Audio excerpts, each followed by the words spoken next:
ചൈനയിൽ നിന്ന് import business തുടങ്ങുന്നത് ഇന്ന് വളരെ ലാഭകരമായ ഒരു ട്രേഡ് മോഡലാണ്. ശരിയായ രീതിയിൽ ചെയ്താൽ ചെറിയ നിക്ഷേപത്തിൽ പോലും നല്ല വരുമാനം നേടാൻ കഴിയും. ആദ്യം നിങ്ങൾ ചൈനയിൽ നിന്ന് ഏത് പ്രോഡക്റ്റ് ഇമ്പോർട്ട് ചെയ്യണം എന്ന് തീരുമാനിക്കണം.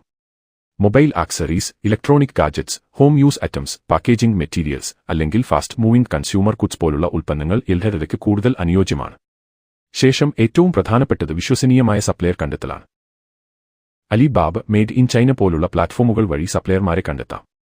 അവരിൽ നിന്ന് സാമ്പിൾ വാങ്ങി ക്വാളിറ്റി പരിശോധിക്കുന്നത് വളരെ പ്രധാനമാണ്.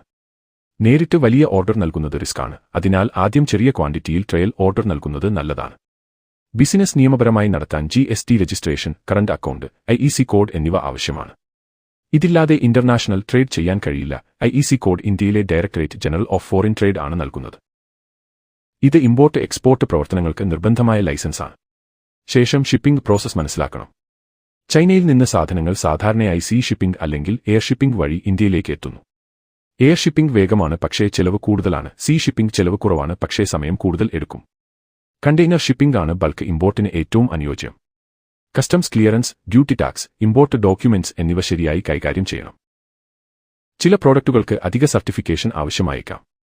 അതിനാൽ കസ്റ്റംസ് ഏജന്റ് സഹായം എടുക്കുന്നത് ഇൽഹരയ്ക്ക് നല്ലതാണ്. അവസാനമായി, പ്രോഫിറ്റ് ഉണ്ടാകുന്നത് സോഴ്സിംഗ് പ്രൈസ്, ചൈനയും സെല്ലിംഗ് പ്രൈസ്, ഇന്ത്യ മാർക്കറ്റും തമ്മിലുള്ള വ്യത്യാസത്തിലാണ്. കുറഞ്ഞ വിലയിൽ ബൾക്ക് ആയി വാങ്ങി ബ്രാൻഡിംഗ് അല്ലെങ്കിൽ റീറ്റെയിൽ ആയി വിൽക്കുമ്പോൾ നല്ല പ്രോഫിറ്റ് മാർജിൻ ലഭിക്കും. ശരിയായ പ്രോഡക്റ്റ് സെലക്ഷൻ, വിശ്വസനീയമായ സപ്ലയർ, ശരിയായ ഡോക്യുമെന്റേഷൻ, മാർക്കറ്റ് ഡിമാൻഡ് എന്നിവ ഉണ്ടെങ്കിൽ ചൈനയിൽ നിന്ന് ഇമ്പോർട്ട് ബിസിനസ് വളരെ ശക്തമായ ഒരു ലോങ് ടേം ഇൻകം സോഴ്സായി വളരാൻ കഴിയും.